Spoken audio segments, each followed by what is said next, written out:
हे चुनाव प्रक्रिया आहे, त्याच्यामध्ये निवडणुकीच्या प्रक्रियेमध्ये आखरी प्रत्येक सीट आम्हाला जिंकायची आहे. त्याच्यासाठी ज्या जागा आम्हाला मिळतील त्या जागेवर आम्ही जिंकलो पाहिजे, त्या पद्धतीचा हायकमांड निर्णय घेत आहे. त्याच्यामुळे विधानसभा हा वेगळा भाग आहे. आता रेवंत रेड्डी हे खासदार होते तेलंगणामध्ये, राज्याचे मुख्यमंत्री झाले. त्याच्यामुळे या सगळ्या गोष्टीचं या निवडणुकीच्या प्रक्रियेमध्ये कुठला अर्थ लागत नाही. त्यावेळेच्या निवडणुका ज्या ज्या येतात त्या निवडणुकांमध्ये त्या वेळेची व्यवस्था निर्माण केली जाते आणि हायकमांड त्याच्यावर सगळं लक्ष ठेवून असतं.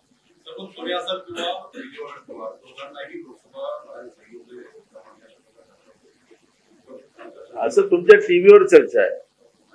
नाही, असे तुमच्या टीव्हीवर चर्चा आहे. अजून त्या चर्चेचं अंतिम स्वरूप जेव्हा काँग्रेस पक्षाकडून ऑथेंटिक यादी जाहीर होईल त्यावेळेस आपल्याला कळेल.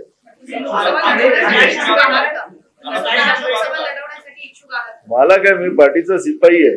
पार्टीच्या आदेशाचं पालन करणारा मी कार्यकर्ता आहे. मागच्या वेळेस नागपूरला निवडणूक लढायला सांगितली, मी लढली आणि मजबूतीने लढली.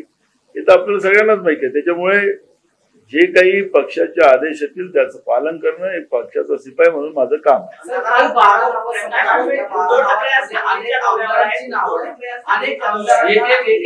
अनेक आमदारांना लोकसभेवर घ्यायची तयारी काँग्रेसकडून करण्यात येते. काँग्रेसकडे लोकसभेसाठी उमेदवार आमदारच हवा असं तयार केलं. कोणी सांगितलं तुम्हाला? आणि नाही, काळाच्या ज्या काही यादी आपण पाहिजे असेल त्याच्यामध्ये तो आमदार पण नाहीये काही लोक. मूळ प्रश्न आहे की ज्या ज्या ठिकाणी जे जे मेरिट आहे, जे सर्वेमध्ये नावं आलेली आहेत त्याच्या आधारावर आम्ही घेतलेला निर्णय आहे.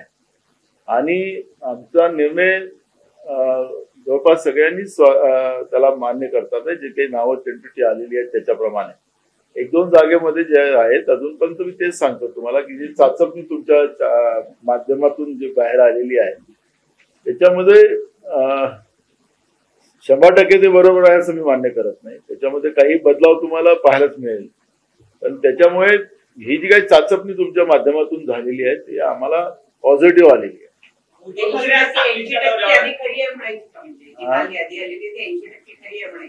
तुम्हाला 90%. उद्धव ठाकरे सांगलीच्या दौऱ्यावर आहे. सांगलीचे जिल्हाध्यक्ष विक्रम सावंत यांनी भूमिका मांडलेली आहे की उद्धव ठाकरे यांच्या सभेला स्वतः किंवा काँग्रेस पक्षाचे कार्यकर्ते जाणार नाहीत. एकीकडे इंडिया आघाडीचा सभा होत असताना अशी भूमिका कुठेतरी पक्षाला किंवा महाविकास आघाडीला फटका बसणारी आहे का? ज्या जागेमध्ये अजूनही चर्चा पूर्ण झाल्या नाहीत त्या जागेमध्ये कुठल्याही अलायन्सच्या लोकांनी जाऊ नये एवढं एक त्याच्यामध्ये प्रिन्सिपल असतं. आज त्यांचं पूर्ण महाराष्ट्रात उद्धव ठाकरे साहेबांचा दौरा चाललेला आहे. योगायोगाने ते सांगलीला चालले असतील, काही काम असेल त्यांना दुसरं, तर त्याच्यामुळे स्वाभाविक आहे की ते स्वतः जातात आहेत, कशासाठी जातात तो त्यांचा प्रश्न. सांगलीच्या जागेवर अनेक चर्चा तुम्हाला माघार घ्यावी लागली होती आणि 2019ला तुमचा कॅन्डिडेट दुसरा चिन्ह होता. यंदा तुम्ही पुन्हा काँग्रेसच्या चिन्हावर लढवण्याची तयारी करता.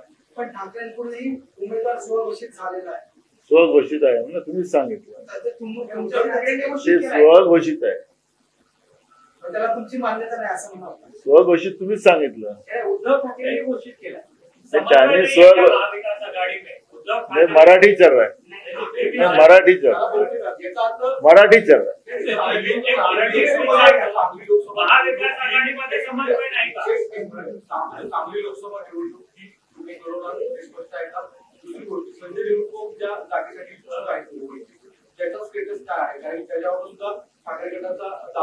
तुम्हाला तेच सांगितलं. तुम्ही फिरवताय तिथल्या तिथं. आम्ही तुम्हाला एकदम स्पष्ट सांगितलं आम्हाला फिरवता येत नाही. आम्हाला जे सांगताय ते सरळ सांगता येतं.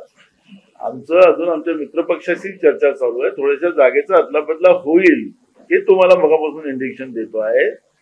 ते तुम्हाला सांगतोय तर तुम्ही येऊन जाऊन ते लढणार की नाही, ते लढणार की नाही, तुमचं महाआघाडीमध्ये एकमत आहे की नाही असे प्रश्न तुम्ही विचारताय. तुम्हाला मी जे सांगितलं ही लाईन आमची बरोबर आहे आणि हे आम्ही ठरवून सगळ्या पक्षाचे लोक आम्ही ही मांडतोय.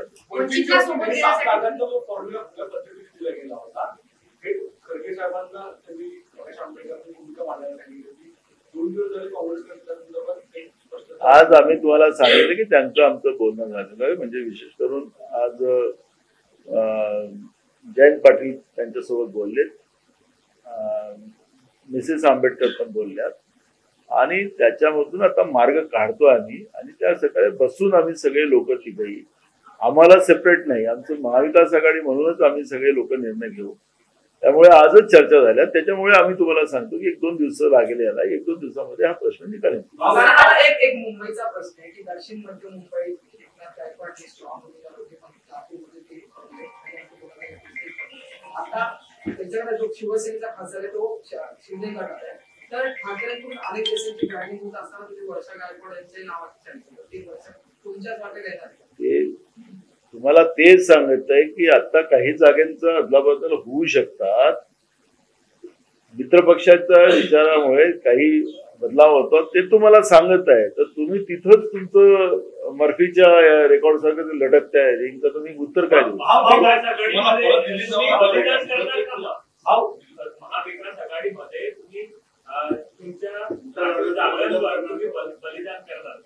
बलिदानाचं काम नाही. 48 जागा महाविकास आघाडी लढेल, कोणालाच बलिदान करायची गरज नाही.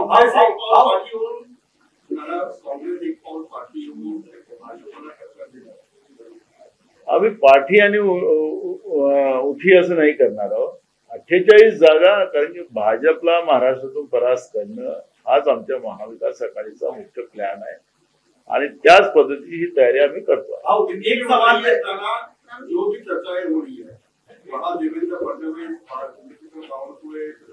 पार्टी बीजेपी की पूरी ताकत महाराष्ट्र में घूम रही है, कांग्रेस से बातचीत में हमारा काम शुरू हो चुका.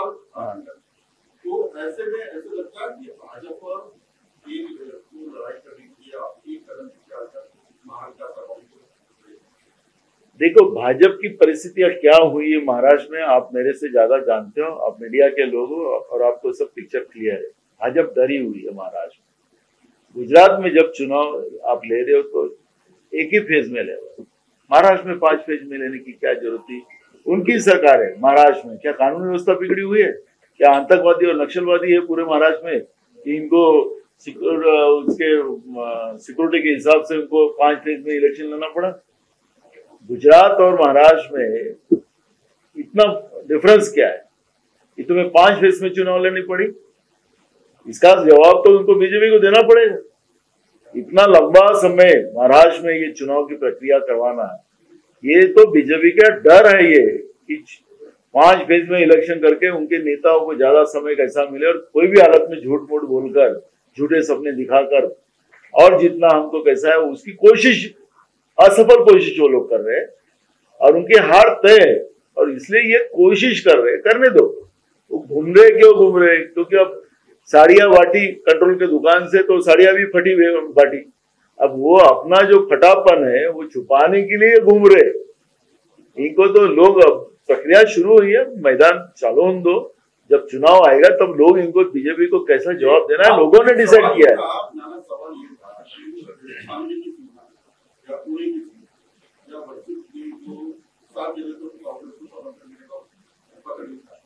महाविकास आघाड़ी को जिताने के लिए कांग्रेस अपने सीटों का बलिदान करेगी. ये बलिदान का इश्यू नहीं है. हम तुमको बार बार ये कह रहे हैं कि ये बलिदान का कौन अपर हैंड ले रहा है, कौन छोटा हो रहा है, ये बात नहीं है. देश की संवैधानिक और लोकतांत्रिक व्यवस्था का बीजेपी की वजह से खतरा पैदा हो चुका है. खतरा फायदा ही नहीं था, खतरा ही हो गया है. ऐसे समय में जिस कांग्रेस ने देश को आजादी दिलाई, उस कांग्रेस ने आजादी के बाद में डॉक्टर राजेंद्र प्रसाद जी की अध्यक्षता में डॉक्टर बाबा साहब अम्बेडकर जी के विचारधारा से जो संविधान इस देश में बनाया, उस संविधान ये दुनिया का सबसे लोकतांत्रिक संविधान है और इस संविधान को बचाना ये कांग्रेस का दायित्व है और कांग्रेस इसको पूरी कोशिश कर रही है. और इसलिए जितने भी जो दल है जो बीजेपी के विरोध में है, उनको एक साथ लाके ये महाराष्ट्र से बीजेपी को सत्ता से बाहर कैसा निकालना, क्योंकि महाराष्ट्र एक है कि देश का एक परिवर्तन लाने की ताकत रखता है. ये छत्रपति शिवाजी महाराज की भूमि है, शिवफुले अम्बेडकर विचारधारा की भूमि है. इसलिए तो हमने कोल्हापुर में शिव महाराज को खड़ा किया. तो ये विचारधारा जो है, ये विचारधारा इस देश की लोकतांत्रिक व्यवस्था को मजबूत बनाने का काम करती है और इसलिए हम लोगों की कोशिश है कि इसमें पूरी तरह कहीं पे भी कोई लैकुना न रहे, ये कोशिश हम लोग कर रहे हैं। तो इसमें बलिदान का शब्द नहीं आता। ये देश हाँ? हमारा उससे कोई फर्क नहीं है। ये कोई वो लोग भी अगर जगह ले रहे तो उनकी जहां अच्छी है तो वो लेंगे ना, जहां हम अच्छे हैं वहां हम लेंगे, मेरिट के आधार पर डिसीजन लेंगे। एक सवाल सर, बीजेपी की तरफ, बीजेपी जहाँ जहाँ हारने वाले पोजीशन में वहाँ वो एडजस्टमेंट करने के लिए तैयार है, छोटे दलों को भी साथ लेकर कुर्बानी दे रहे हैं। आप लोग जहाँ पर लड़के परसेप्शन ऐसा हो रहा है कि उन्हें वो अल्टीमेट गोल देख रहे 405 का। अगर आप भी जो है बीजेपी को हराना है तो जहाँ पर आप कन्विंस नहीं है कि जहाँ पे आप लोग है ना 2 बार चुनाव हार चुके, जैसे सेना बार दावा करते, तो क्या आप बड़ा भाई होकर बड़ा दिल दिखाने के लिए कांग्रेस क्यों तैयार नहीं हो रही है, जिस वजह से उनका कहना है कि सांगली की सीट पे 2 बार हार चुके हैं, भिवंडी की सीट हो चाहे या फिर दक्षिण मध्य मुंबई की सीट हो, उनकी दलील ये है कि आप लोग बड़ा दिल दिखाइए, रियलिटी को समझिए और एडजस्ट करके आगे बढ़िए, अल्टीमेट गोल बीजेपी को हराना होना चाहिए, ना कि अपनी सीट को बनाकर रखना हो। शिवसेना आपके सामने क्या बोली मुझे पता है, लेकिन हमारे मीटिंग में जो डिस्कशन हुआ उस डिस्कशन का मैंने आपके सामने वक्तव्य रखा है। हम अलायंस को एक दोस्ती की तरह और पूरी मैत्री के साथ हम उसको निभाना चाहते हैं। पीछे कौन क्या बोल रहा है उसकी तरफ हमें कोई ध्यान देने की जरूरत नहीं है। हमारा स्पष्ट है, हमारी लाइन स्पष्ट है, और हमारे नेता राहुल गांधी जी ने जब पूरे देश की पदयात्रा की, 10,000 किलोमीटर को उन लोगों ने जिस तरह से लोगों की भावना और जन भावनाओं को समझकर जो हम लोगों ने 5 गारंटीज विशेष करके, जो महिलाओं के लिए 5 गारंटी, युवाओं के लिए 5 गारंटी, किसानों के लिए 5 गारंटी, कामगारों के लिए 5 गारंटी और युवाओं के लिए 5 गारंटी, ऐसे 25 गारंटी हमने दी है। वो राहुल गांधी जी को जो लोगों ने भावना रखी उसी आधार पर जनमत को हमने उनको न्याय देने के लिए उस तरह का एक विश्वास जनता के बीच में हमने डाला है। अलायंस में ये सब चीजें चलती रहेंगी, लेकिन हमारा मंसूबा और हमारा मकसद एक ही है कि देश जो बर्बादी की कगार पर बीजेपी ने खड़ा करने का काम किया है उसको मुख्य धारा में लाना, ये हमारी कांग्रेस की कोशिश है। और इसलिए जो हमारे मीटिंग में जो डिस्कशन हुआ उसके बारे में हमने आपको बात रखी। पीछे में और कोई बात करता है तो उसका जवाब देने के लिए मेरे पास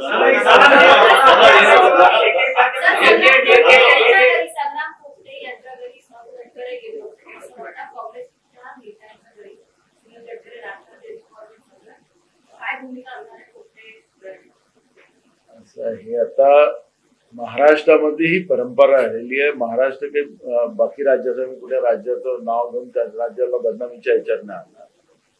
तर महाराष्ट्रात परंपरा राहिली आहे, मैत्रीपूर्ण संबंध ठेवायची परंपरा राहिलेली आहे। कोण कोणाच्या घरी गेला म्हणून त्याचा याच्यात प्रेशरमध्ये कोणी येतो असं कधी महाराष्ट्रामध्ये होत नाही। आज निवडणुकीचा काळ आहे, कोणी कोणाच्या घरी गेला म्हणजे त्याचा अर्थ की त्याला सपोर्ट करायला पवार साहेब गेले। नाही ऐका ना, भाग असो कोणी चालतंय, ही परंपरा आहे। निवडणुकीच्या प्रक्रियेमध्ये लोक कोणाच्या, मी आता आमच्या कसब्याच्या निवडणुकीच्या प्रक्रियेमध्ये गिरीश बापटांकडे मी बसलो होतो, ते आमचे मित्र आहेत होते, आता नाही आहेत ते। याचा अर्थ की चुकीचं झालं असं नाही ना, ही महाराष्ट्राची परंपरा आहे। आज चर्चा केलेली आहे का, कारण आमच्याकडे जी माहिती आहे की तुमच्या 2 दिवसांमध्ये राजीव बागळे हे मुख्यमंत्री एकनाथ शिंदे यांच्या पक्षामध्ये प्रवेश करणार आहे। विशेष करून देवेंद्र फडणवीस हे त्यांच्या पक्षप्रवेशासाठी आले आणि मग 1 वर्षापासून देवेंद्र फडणवीस यांनी त्यांच्या मतदारसंघात जवळपास 200 कोटीहून अधिक स्वरूपाचा निधी दिलेला आहे। रामटेक वरून ते संभाव्य शिंदेच्या शिवसेनेचे उमेदवार असू शकतात। मला एक कळत नाही, महाराष्ट्रातल्याच आमदारांच्या मतदारसंघात पैसे दिले तर महाराष्ट्राच्या बाहेर तर नाही दिलेत ना। योगायोगानं फडणवीस हे नागपूरचे आहेत, स्वाभाविक आहे की नागपूर मध्ये 2 पैसे जास्त मिळावे असं कोणी, मी उद्या मंत्री झालो तर कोण पक्षाचा कोण आमदार आहे याचा थोडी विचार करणार। स्वाभाविक आपल्या जिल्ह्यावर प्रेम ठेवणार म्हणून त्याला 2 कोटी रुपये दिले, त्याच्या मतदारसंघाच्या विकासामध्ये ते इकडे गेले, असं कसं म्हणता येईल? काही पण तुम्ही चर्चेला काही कारण नसताना चर्चा उभी करायची।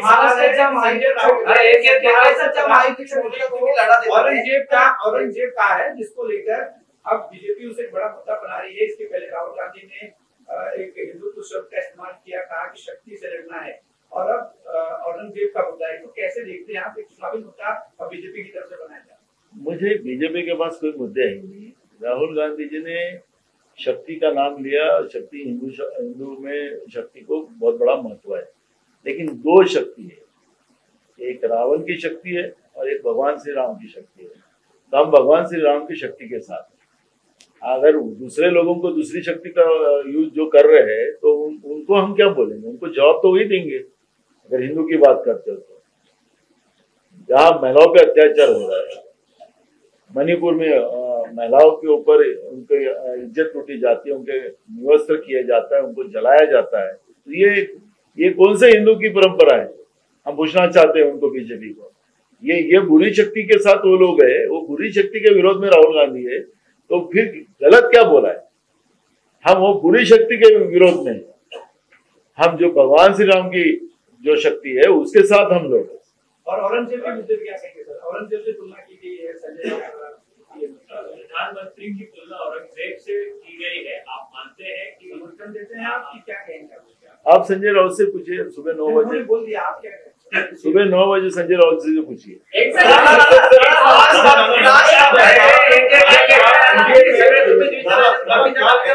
कांग्रेस पर किसी तरह का दबाव है, इसलिए पूछ रहा हूँ क्योंकि आप लोग भले ही मैरिज और दोस्ती की बात कर रहे हैं, लेकिन वहीं दूसरी तरफ शिवसेना जो है वो अंदर खाने अपने कैंडिडेट्स को कह चुकी है तैयारी करने के लिए।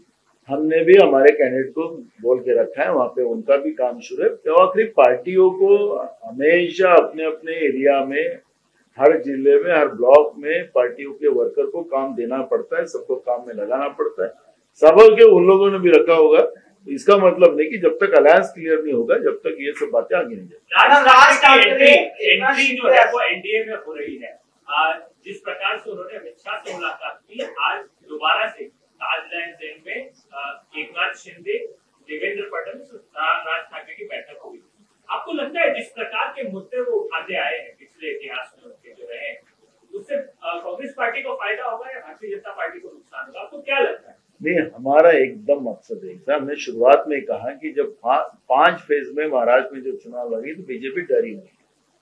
जो कल तक इनके वीडियो लगा रहा था वो वीडियो लोगों के साथ ये लोग बैठ रहे हैं, तो हमें उनके अलायंस में कोई फर्क नहीं पड़ता। हमें कौन क्या अलायंस जोड़ना है, उनको क्या करना है, वो उनका व्यक्तिगत मामला है, उसके बारे में हम लोग आज बात नहीं करेंगे। लेकिन जब चुनाव प्रक्रिया शुरू हो जाएगी और जब इनका अलायंस जो आएगा तो वीडियो हम भी लगाएंगे ना। हेच राज ठाकरेंचं मराठी सांगा. नाही झालं सांगितलं काय. मला एक प्रश्न असा आहे की सध्या शरद पवारांना सोडून वेगळी वाट झालेल्या अजित पवार यांच्या गटात सध्या नाराजी नाट्य बघायला मिळते. अजित पवार आणि सुनील दोघं निर्णय घेतात, त्यामुळे इतर नेते नाराज आहेत असं वाटत आहे. काय वाटतं येणाऱ्या निवडणुकीच्या तोंडावरती या सगळ्याचे काय परिणाम होतील? एक बघा, मी त्यांच्या घरात काय चाललं मी ते बघायचं काम मी करत नाही. मला कोणाच्या व्यक्तिगत याच्यात जायचं पण नाही. तुम्ही ज्यांच्या पक्षात काय चाललेलं आहे, गडबडीत चालले, त्यांना विचारा, आम्हाला काय माहिती त्यांच्याबद्दल. त्यांचा अगर सक्का मित्र बीजेपी झालेला आता त्यांना विचारा. एबीपी माझा, उघडा डोळे बघा नीट.